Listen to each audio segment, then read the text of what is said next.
Chapter 6. Moonface and the Slippery Slip. The children clung to the top branches of the faraway tree, whilst the rabbits slid down a bit lower. They could still hear the strange music of the roundabout land as it swung around overhead.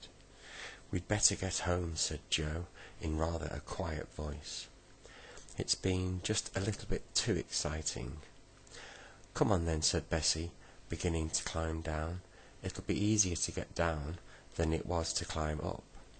But Fanny was very tired. She began to cry as she clung to her branch. She was the youngest and not so strong as Joe and Bessie. "I shall fall," she wept. "I know I shall fall." Joe and Bessie looked at one another in alarm.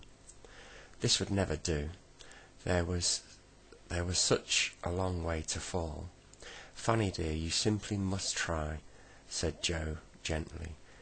"We've got to get home safely." But Fanny clung to her branch, and she wept great tears. The two rabbits looked at her, most upset. One put his paw onto her hand. "I'll help you," he said. But Fanny wouldn't be helped. She was tired out and afraid of everything now. She wept so loudly that the two birds nearby flew off in fright. Just as the others were really in despair, a small door flew open in the trunk of the tree, not far below, and a round Moonface-like character looked out. "Hey there, what's the matter?" shouted the Moonface person. "A fellow can't get any sleep at all with that awful noise going on." Fanny stopped crying and looked at Moonface in surprise. "I'm crying because I'm frightened of climbing down the tree," she said. "I'm sorry if I woke you up." Moonface beamed at her. "Have you got any toffee?" he asked. "Toffee?" said everyone in surprise. "What do you want toffee for?" "To eat, of course," said Moonface. "I just thought that if you had some toffee to give me, I'd let you slide down my slippery slip.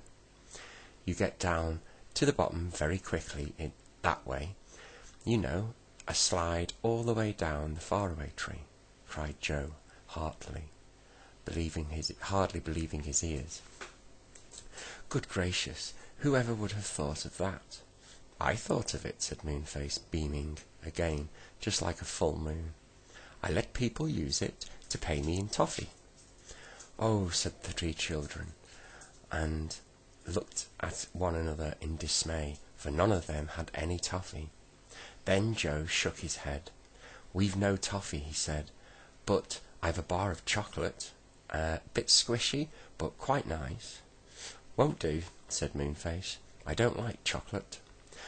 "What about the rabbits? Haven't they got any toffee either?" The rabbits turned out their pockets. They had a very curious collection of things, but no toffee. "Sorry," said Moonface, and he slammed his door shut. Fanny began to cry again. Joe climbed down to the door and banged on it. "Hey, old Moonface," he shouted, "I'll bring you some lovely homemade toffee next time I'm up the tree, if you'll let us use your slippery slip." The door flew open again, and Moonface beamed out. "Why didn't you say that before?" he asked. "Come in." One by one, the rabbits and the children climbed down to the door and went in. Moonface's house was very peculiar. It was one round room. In the middle of it was the beginning of the slippery slip that ran down the whole trunk of the tree, winding around and around like a spiral staircase. Round the top of the slide was a curved bed and a curved table and two curved chairs, made to fit the roundness of the tree trunk. The children were astonished and wished they had time to stay for a while, but Moonface pushed them towards the slide. "You want a cushion each?" he said. "Hey you, rabbit, take the top one and go first." One of the rabbits took an orange cushion and sat on the top of the slide. He sat down on it, looking a little nervous. "Go on, hurry up," said Moonface. "You don't want to stay all night, do you?" He gave the rabbit a hard push, and the rabbit slid down the slippery slip at a tremendous pace. His whiskers and ears bloomed backwards. Joe thought it looked a lovely thing to do. He went next. He took a blue cushion, sat on it at the top of the slide, and pushed off. Down he went, on the cushion, his hair streaming backwards. Round and round and round he went, the slippery slip in the side of an enormous trunk of the tree. It was quite dark and silent, and lasted a very long time, for the faraway tree was tremendously tall. Joe enjoyed every second. When he came down to the bottom, his feet touched a sort of trapdoor in the trunk of at the foot of the tree, and the trapdoor flew open. Joe shot out and landed on a big turf of green moss, which was grown there to make a soft landing place. He sat there out of breath. Then he got up quickly, for he didn't want Bessie or Fanny to landing on top of him. Bessie went next. She flew down on a fat pink cushion, gasping for breath. She was gasping for breath because she went so fast. Then Fanny went down on a green cushion, and then the other rabbit. One by one they shot out the strange little trapdoor, which closed itself tightly as soon as the slider had gone through. They all sat on the ground, getting their breath back and laughing, for it really was funny to shoot down the inside of a tree on a cushion. The rabbits stood up first. "We'd better get going," they said. "So pleased to have met you." They disappeared down the nearest burrow. The children waved goodbye. Then Joe stood up. "Come on," he said. "We really must get home. Goodness knows what the time is." "Oh, what a lovely way of getting down the faraway tree that was," said Bessie, jumping to her feet. "It was so quick. I loved it," said Fanny. "I'd like to climb back to the top every single day just to go down the slide, that glorious slippery slip. I say, what do we do with the cushions?" At that moment, a red squirrel dressed in an old jersey came out of the hole in the trunk.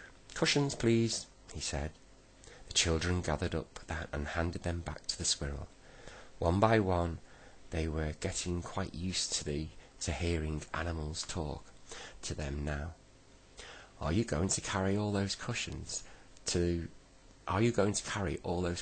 up the tree to Moonface?" asked Fanny, in wonder. The squirrel laughed. "Of course not," he said. "Moonface lets down a rope for them. Look, here it comes." A rope came slipping down between the branches. The squirrel caught the end of it and tied the bundle of cushions firmly to the rope, and then gave 3 tugs. The rope swung upwards again, taking the cushions with it. "Good idea," said Joe, and then they all turned to go home, thinking as they walked of the strange and exciting things that had happened that day. They came to the ditch and jumped across. Then they went down the lane and through their little back gate. By the time they reached the cottage, they were ready to drop with tiredness. Their mother and father were not home yet. Bessie simply made some bread and milk. They undressed whilst the milk was heating, and then ate their supper sitting in their beds. "I'm not going up the faraway tree again," said Fanny, lying down. "Well, I am," said Joe. "Don't forget, we promised old Moonface some homemade toffee. We can climb up to his house, give him the toffee, then slide down the slippery slip again. We don't need to go into any land at the top of the tree." But Bessie and Fanny were fast asleep, and very soon Joe was too, dreaming of the strange faraway tree and the curious folk who lived in that enormous trunk.